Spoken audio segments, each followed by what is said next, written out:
Good morning student. A B school Navsari online video lecture સિરીઝમાં હું એમ એ ઝડફિયા બધા જ વિદ્યાર્થી મિત્રોનું હાર્દિક સ્વાગત કરું છું. આજના વિડીયો લેક્ચરમાં સ્વાધ્યાય 1.4ના પ્રશ્ન નંબર 6થી ચોથા દાખલાથી આપણે બાકી છે, જેનાથી આપણે કન્ટિન્યુ કરીશું. લસા વિશે આપણે તટસ્થ ઘટક બેટા મેળવવાનો છે. ચાલો સૌપ્રથમ આપણી રીતના પહેલાં લખી દઈએ કે ધારો કે ઈ એ દ્વિક્રિયા માટે તટસ્થ ઘટક છે. હવે તટસ્થ ઘટક હોય અને ઈ છે e is a belongs to N છે, રાઈટ.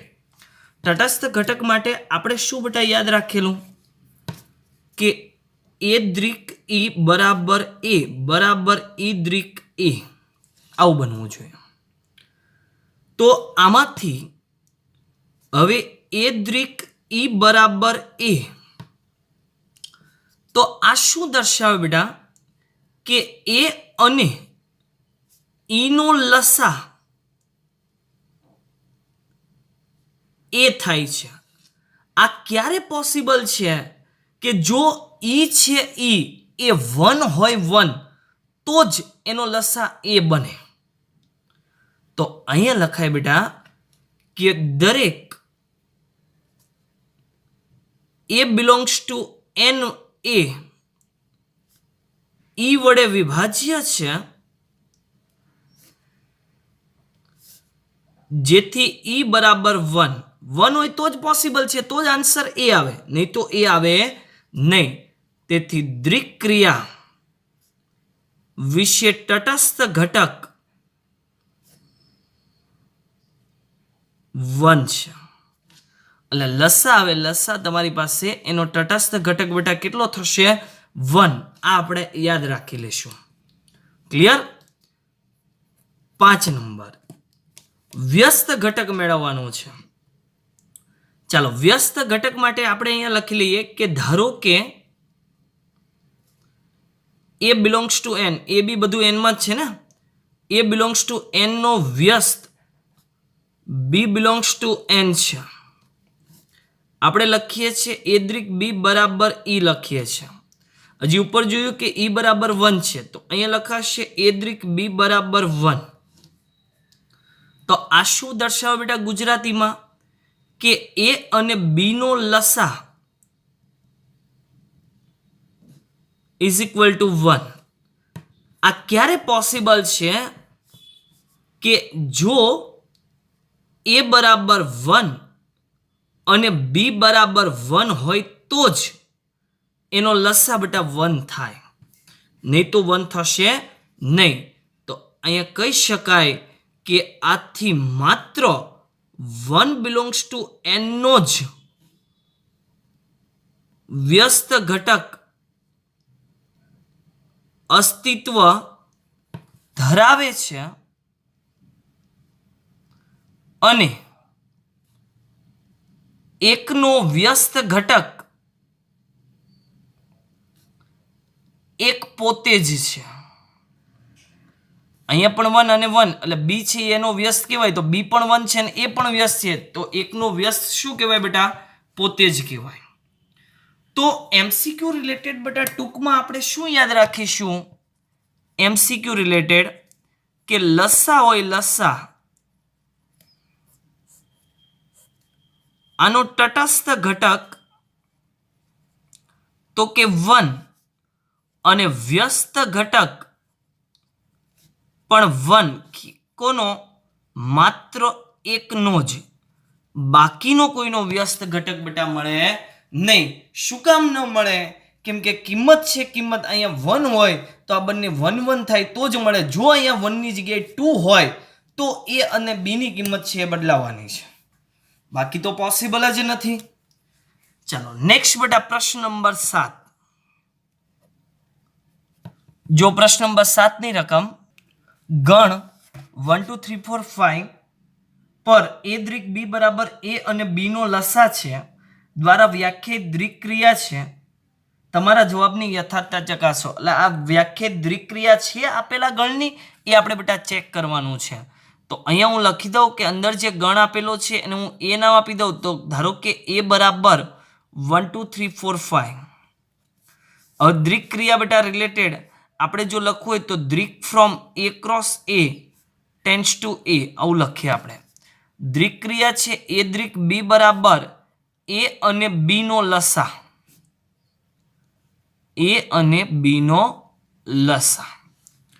હવે બેટા આ દ્રિક ક્રિયા છે કે નહીં એ આપણે ચકાસવું છે. તો એ અને બી ની કિંમત છે એ આની અંદરથી તમે કોઈ પણ લઈ શકો છો. હું ધારણા કરું કે ધારો કે મેં એ બરાબર 2 લીધા અને બી બરાબર 3 લીધા, જ્યાં A comma B is belongs to ગણ એ છે. હવે બેટા જો હું દ્રિક ક્રિયા કરું એ દ્રિક બી એટલે કે 2 દ્રિક 3, તો 2 અને 3 નો લસા થાય. 2 અને 3 નો લસા તો એને 6 લખાય. 6 ડઝ નોટ બિલોંગ્સ ટુ એ છે. 6 એમાં આવતો જ નથી વિદ્યાર્થી મિત્રો. આવી તમે કોઈ પણ કિંમત લઈ શકો. ધારો કે કોઈ 3 અને 4 લે તો આન્સર 12 મળશે. તો 12 છે ડઝ નોટ બિલોંગ્સ ટુ એ રે. એટલે આના પરથી શું કહી શકાય કે વિધેય નથી. વિધેય નથી તો દ્રિક ક્રિયા નથી. તો અહીંયા લખી દઈએ બેટા કે તેથી એ ક્રોસ એનું એમાં પ્રતિબિંબ નથી, તેથી દ્રિક ક્રિયા વ્યાખ્યાયિત નથી. પ્રતિબિંબ ન હોય તો વિધેય ન હોય, વિધેય ન હોય તો દ્રિક ક્રિયા વ્યાખ્યાયિત નથી. સિમ્પલ દાખલો છે. નેક્સ્ટ બેટા આગળ પ્રશ્ન નંબર 8. રકમ છે ગણ n પર એ દ્રિક બી બરાબર એ અને બી નો ગુસા દ્વારા વ્યાખ્યાયિત દ્રિક ક્રિયા સમક્રમી છે. શું દ્રિક ક્રિયા જૂથના નિયમનું પાલન કરે? n પરની આ દ્રિક ક્રિયા માટે તટસ્થ ઘટકનું અસ્તિત્વ શોધો. 3 વસ્તુ મેળવવાની છે: સમક્રમી, જૂથનો નિયમ અને તટસ્થ ઘટક. સૌપ્રથમ બેટા આપેલી જે ક્રિયા છે એના રિલેટેડ લખી દઈએ કે દ્રિક from n cross n tends to n. A દ્રિક બી બરાબર એ અને બી નો ગુસા દર્શાવે છે. હવે વિદ્યાર્થી મિત્રો સમક્રમી માટે આપણે ચેક કરીએ. તો ધારણા કરી દો કે ધારો કે એ બી બિલોંગ્સ ટુ n છે. તમે કોઈ સંખ્યા પણ બેટા લઈ શકો છો અને ડાયરેક્ટ પણ કરી શકો છો. ક્લિયર? સંખ્યા જો આપણે ધારણા કરવી તો a બરાબર 1, b બરાબર ગમે તે એની 1 લઈ લો અને પછી લખો. હું બંને રીત જોઈશ. તો એ દ્રિક બી બરાબર એ અને બી નો લસા, એ અને બી નો ગુસા. હવે જે રીતના બેટા લસામાં કરતા હતા એ રીતના એ બી નો ગુસા લખું કે હું બી અને એ નો ગુસા લખું, મને કંઈ ફરક ન પડે. બી અને એ એટલે કે આને બી દ્રિક એ કહેવાય. તો તેથી દ્રિક ક્રિયા સમક્રમી છે એવું કહી શકીએ. દ્રિક ક્રિયા કેવી છે? સમક્રમી છે. હવે બેટા જૂથના નિયમ માટે ચેક કરીએ તો કે એમાં 3 આવશે કે તો દરેક A B and C belongs to n. જોજો આમાં મારે બીજી રીત લખવાની રહી ગઈ. હું અહીંયા લખું છું રીત 2. એક તો ચેક થઈ ગઈ. એમાં બેટા આપણે ધારણા કરશું એ બરાબર 1, બી બરાબર 2 અને પછી તમે ગણતરી કરી શકો. હવે આમાં એ દ્રિક બી દ્રિક સી બરાબર એ અને બી નો ગુસા દ્રિક ક્રિયા સાથે સી છે. તો આમાં 3 નું બેટા બનશે એ કોમા બી અને સી નો ગુસા, આવું બનશે. જેમ લસામાં લખતા હતા એ જ રીતના ગુસા. હવે એ દ્રિક કૌંસમાં બી દ્રિક સી, તો એ દ્રિક કૌંસમાં બી અને સી નો ગુસા રહેશે. તો અહીંયા આ બંનેનો ગુસા આવે તો એ કોમા બી અને સી નો ગુસા થાય. તમે જોઈ શકો કે ઉપરનું પદ અને નીચેનું પદ બંને એક સરખા એ લખવું તો લખાય એ દ્રિક બી કૌંસમાં સી બરાબર એ દ્રિક કૌંસમાં બી દ્રિક સી. તેથી દ્રિક ક્રિયા જૂથના નિયમનું પાલન કરે છે, આવું લખી શકે. આની પણ વિદ્યાર્થી મિત્રો જો તમારે બીજી રીત લખવી હોય તો રીત 2 ધારણા કરવાની એ બરાબર 1 બી બરાબર 2 અને સી બરાબર 3 અને આના પરથી આપણે ગણતરી કરી શકીએ. હજી એક પોઈન્ટ બેટા આમાં બાકી રહ્યો કયો? તટસ્થ ઘટક માટે. તો આપણે બેટા ધારણા કરી દો કે ધારો કે E belongs to NA દ્રિક ક્રિયા વિશે કે દ્રિક ક્રિયા માટે તટસ્થ ઘટક છે. આના વિશે કેવો છે? તટસ્થ ઘટક છે. તટસ્થ ઘટક માટે એ દ્રિક E બરાબર E દ્રિક A આવું આપણે લખીએ. હવે પહેલાનો બેટા જો ઉપયોગ કરું તો એ દ્રિક E બરાબર A, તો આનો મીનિંગ શું થાય કે એ અને ઈ નો ગુસા બરાબર એ છે. એ અને ઈ નો ગુસા બરાબર એ છે. હવે ઈ છે બેટા ઈ એ દરેક એ બિલોંગ્સ ટુ એન વડે વિભાજ્ય છે. ગુસામાં એવું હોવું જોઈએ, જે શક્ય નથી. એની કિંમત તો બદલાતી રહે, તો એ રીતના બેટા બદલાતું રહેવાનું વિભાજ્યની કિંમત, તો આન્સર ફરી જવાનો છે. તેથી એનમાં તટસ્થ ઘટકનું અસ્તિત્વ નથી કે અહીં ઈ એ દરેક એ બિલોંગ્સ ટુ એન વડે વિભાજ્ય છે, જે શક્ય નથી. તેથી દ્રિક વિશે એનમાં તટસ્થ ઘટકનું અસ્તિત્વ નથી. દ્રિક વિશે એનમાં તટસ્થ ઘટકનું અસ્તિત્વ નથી.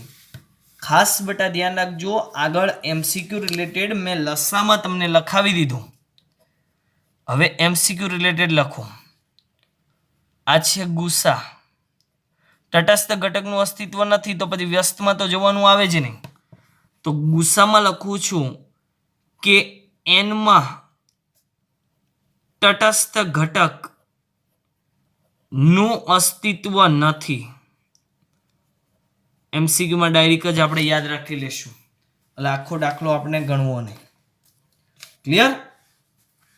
હવે બેટા પ્રશ્ન નંબર 9 જૂની અને જાણીતી રીત અને પ્રશ્ન નંબર 10 બંને આપણે કમ્બાઈન ગણીશું. પ્રશ્ન નંબર 9 માં એવું કીધું કે આપેલા દાખલા છે સમક્રમી અને જૂથના નિયમનું પાલન કરે છે કે નહીં તે ચેક કરો. અને પ્રશ્ન નંબર 10 માં એવું કહે છે કે તેનો તટસ્થ ઘટક મેળવો. ચાલો એમાં બેટા પહેલો દાખલો કે દ્રિક ક્રિયા છે ક્યુ માટે ક્યુ પર અહીંયા એ દ્રિક બી બરાબર એ માઇનસ બી છે. હવે સમક્રમી કે એના માટે તે એટલે આપણે આગળ લખતા હતા એ રીતના પોઈન્ટ વાઇઝ જ લખીશું. દ્રિક from Q cross Q tends to Q A દ્રિક બી બરાબર એ માઇનસ બી, એટલે પહેલું માઇનસ બીજું કરવાનું છે. ચાલો સમક્રમી માટે અહીંયા ધારણા કરવાની મારે એક બાકી રહી ગઈ. એ સ્ટેપ જો હું અહીંયા લખી દઉં કે ધારો કે એ બરાબર 1 બી બરાબર 2 અને સી બરાબર 3, જ્યાં A comma B comma C is a belongs to Q છે. તો અહીંયા સમક્રમી માટે એ દ્રિક બી બરાબર 1 દ્રિક 2, તો 1 માઇનસ 2 એટલે કે -1. બી દ્રિક એ બરાબર 2 દ્રિક 1 એટલે કે 2 માઇનસ 1, આન્સર બેટા +1 રહેશે. બંનેની કિંમત અલગ અલગ, તેથી સમક્રમી નથી.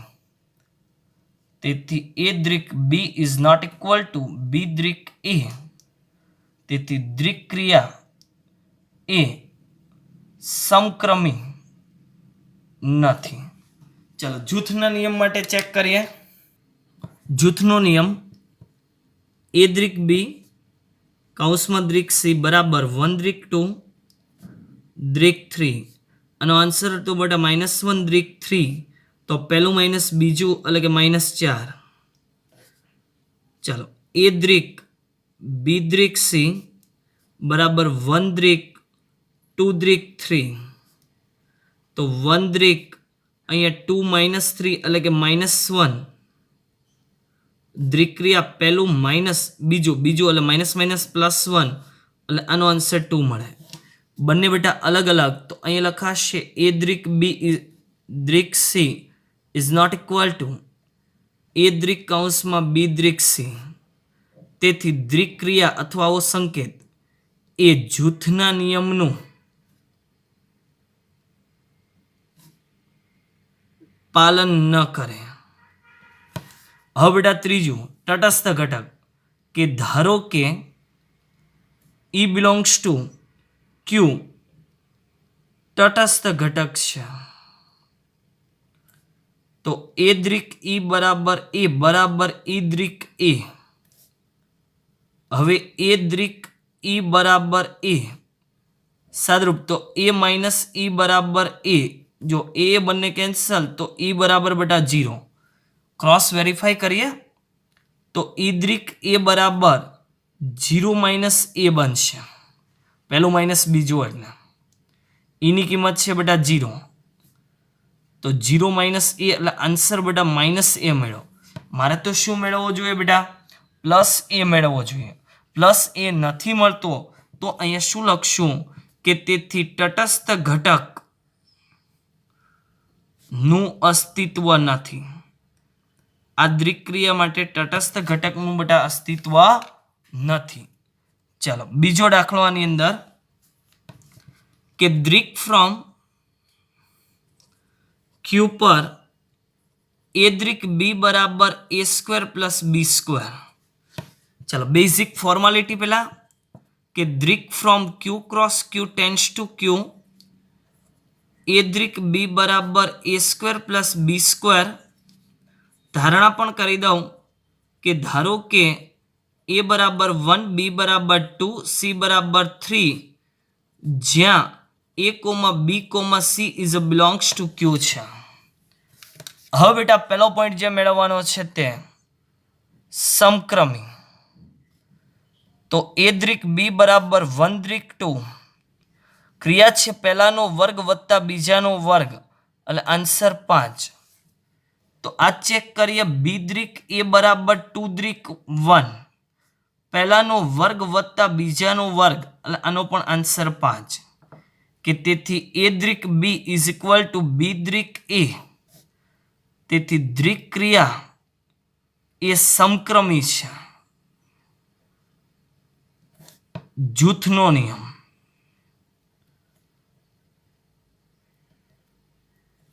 કે એ દ્રિક બી काउंस द्रिक सी किंमत मूकी दो बेटा कि 1 द्रिक 2 द्रिक 3 1 द्रिक 2 नो आंसर है 5 द्रिक 3. चलो पहला नो वर्ग वत्ता बीजा नो वर्ग એટલે આનો આન્સર બેટા 34 બન્યો. સેમ પેટર્ન માં એ દ્રિક બી દ્રિક સી એટલે કે 1 દ્રિક 2 દ્રિક 3 तो 1 द्रिक 2 નો વર્ગ 4 3 નો વર્ગ 9 9 વત્તા 4 એટલે કે 13 પહેલાનો વર્ગ વત્તા બીજાનો વર્ગ એટલે આનો આન્સર બેટા 170 બન્યો. એટલે બંને કિંમત જ પહેલા તો અલગ અલગ થઈ ગઈ તો એ દ્રિક B દ્રિક C is not equal to ए द्रिक કૌંસમાં બી દ્રિક सी. તેથી દ્રિક ક્રિયા એ જૂથના નિયમનું પાલન ન કરે. હવે તટસ્થ ઘટક માટે જોઈએ. ધારો કે E બિલોંગ્સ ટુ Q તટસ્થ ઘટક છે.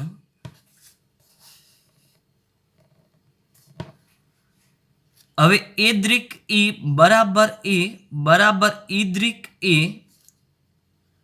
હવે એ દ્રિક E બરાબર A તો A² પ્લસ E² બરાબર તો ઈ સ્ક્વેર બરાબર એ માઇનસ એ સ્ક્વેર. હવે જો બેટા ઈને કરતા બનાવું તો આપેલી જે કિંમત છે એ પ્લસ ઓર માઇનસ અંડરરૂટ થશે. ઈ બરાબર plus or minus under root A minus A square. પરંતુ એ ની કિંમત છે એ તો ક્યુમાં જ છે, તો અહીંયા લખું પરંતુ એ બરાબર જો હું 2 લઉં તો એ માઇનસ એ સ્ક્વેર બરાબર 2 માઇનસ 4 બરાબર -2. હવે એનું વર્ગમૂળ કરવું જે ડઝ નોટ બિલોંગ્સ ટુ ક્યુમાં રહેશે, ક્યુની અંદર બેટા નહીં આવે. તેથી દ્વિક ક્રિયા માટે તટસ્થ ઘટક નું અસ્તિત્વ નથી. તટસ્થ ઘટકનું અસ્તિત્વ નથી. ક્લિયર? નેક્સ્ટ બેટા આગળ 3 નંબર કે દ્વિક ક્યુ પર એ દ્વિક બી બરાબર એ પ્લસ એ બી, એટલે કે પહેલું વત્તા પહેલું ગુણ્યા બીજું એવી દ્વિક ક્રિયા છે. આપણા ફોર્માલિટીના બધા સ્ટેપ લખી દઈએ કે દ્વિક from Q cross Q tends to Q A દ્વિક બી બરાબર પહેલું વત્તા બંનેનો ગુણાકાર. ધારો કે એ બરાબર 1, બી બરાબર 2, સી બરાબર 3, જ્યાં A comma B comma C is belongs to Q. હવે બેટા મેળવીએ પેલા સમક્રમી માટે. તો એની બી ની કિંમત મૂકી દઈએ. એ દ્વિક બી બરાબર 1 દ્વિક 2. ચાલો મેં કીધું તેમ પહેલું વત્તા બંનેનો ગુણાકાર એટલે કે 2, 1 + 2 એટલે કે 3. આનો આન્સર 3. આ જ રીતના બી દ્વિક એ બરાબર 2 દ્વિક 1.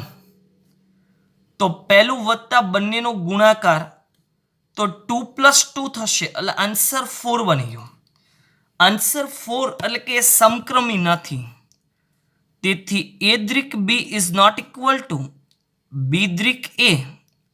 તેથી દ્વિક ક્રિયા એ સમક્રમી નથી. જૂથનો નિયમ, જૂથના નિયમ માટે કે એ દ્વિક બી એનો કૌંસ દ્વિક સી બરાબર એ દ્વિક એ એટલે કે 1 દ્વિક 2 એનો કૌંસ અને દ્વિક 3. 1 દ્વિક 2 નો આન્સર છે બેટા 3, 3 દ્વિક 3. તો પહેલું વત્તા બંનેનો ગુણાકાર તો 3 + 9 એટલે આનો આન્સર બેટા 12 થયો. હવે એ દ્વિક કૌંસમાં બી દ્વિક સી એટલે કે 1 દ્વિક કૌંસમાં 2 દ્વિક 3. તો 1 દ્વિક ચાલો આના બરાબર પહેલું વત્તા બંનેનો ગુણાકાર એટલે 2 × 3 એટલે કે 6, 6 + 2 એટલે કે 8. દ્વિક ક્રિયા પહેલું વત્તા બંનેનો ગુણાકાર એટલે 8 + 1 આન્સર 9. ઉપર છે 12. તો એ દ્વિક બી દ્વિક c is not equal to a દ્વિક બી દ્વિક સી.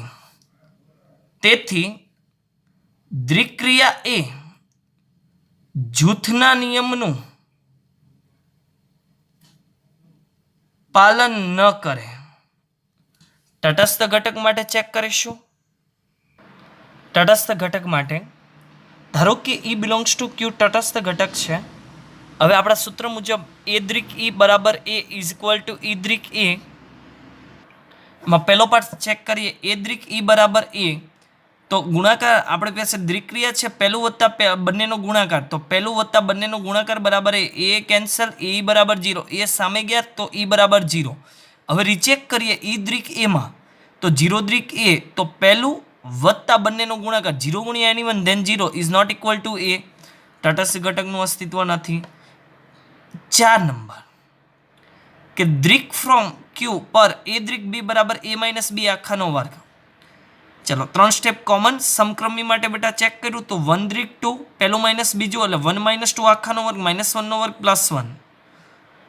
2 દ્વિક 1 તો 2 - 1 1 1 નો વર્ગ તો કે +1. બંને સરખા સમક્રમી છે. જૂથના નિયમ માટે ચેક કરું તો 1 દ્વિક 2 નો આન્સર તો ઓલરેડી 1 છે. તો 1 દ્વિક 3 1 - 3 -2 -2 નો વર્ગ 4. 1 દ્રિક 2 દ્રિક 3 2 દ્રિક 3 એટલે 2 - 3 -1 નો વર્ગ 1 1 - 1 આખાનો વર્ગ એટલે કે 0. જૂથના નિયમનું બેટા પાલન નહીં કરે. તટસ્થ ઘટક માટે ચેક કરીએ તો a દ્રિક e બરાબર a, તો a - e આખાનો વર્ગ બરાબર a થાય. જો બેટા a ની કિંમત હું નેગેટિવ લઉં તો આ પરિણામ બેટા શક્ય નથી, કેમ કે a is a belongs two તો q છે, તો શક્ય નથી. તેથી તટસ્થ ઘટકનું બેટા અસ્તિત્વ નથી. 5 નંબર, દ્રિક q પર a દ્રિક b બરાબર ab ના છેદમાં 4. હવે બેટા સમક્રમી અને જૂથનો નિયમ ચેક કરતા તો મારા ખ્યાલે હવે બધાને જ આવડી ગયું હશે કે જેમાં આપણે a બરાબર 1, b બરાબર 2 અને c બરાબર 3 નો ઉપયોગ કરીએ છીએ. મેં ખાલી તટસ્થ ઘટક લખ્યું, બાકીના 2 પોઈન્ટ તમારે જાતે તમે કરશો.